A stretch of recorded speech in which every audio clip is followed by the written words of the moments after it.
ایک گھر مدینے کا ایسا بھی آپ نے دیکھا جہاں رات کو عورت اپنے بچوں کو تھپک کر سلاتی تھی اور ہانڈی میں کچھ جل رہا ہوتا تھا، آگ لگی ہے، ہانڈی میں پکنے کی آواز آتی۔ حضرت عمر دیکھ رہے تھے، آواز سن رہے تھے، بچوں کو ماں کہہ رہے سو جاؤ سو جاؤ، بچے کہہ رہے ماں تو روزانہ یہی بول کے سلاتی ہے، 2 دن سے پک رہا ہے، کب پکتا ہے، ہم رات کو بھوکے سو جاتے ہیں۔ حضرت عمر دستک دیتے ہیں، اس گھر والی سے پوچھتے ہیں کیا معاملہ؟ کہا گھر میں کچھ بھی نہیں۔ پھر یہ ہانڈی میں کیا ہے؟ کہا پانی اور پتھر رکھے ہوں بچوں کو بہلانے کے لیے، اسی آس میں سو جائیں۔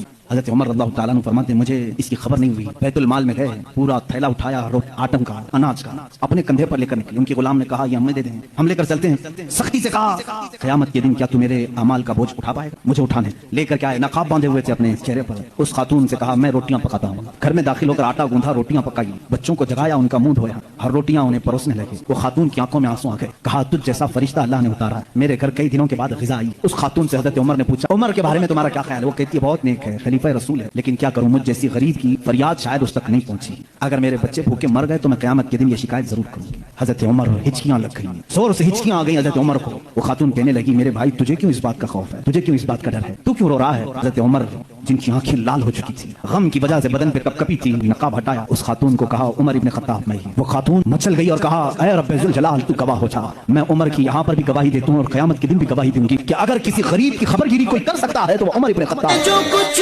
دیکھا ان گلیوں میں کہیں نہ دیکھا ایسا ہے۔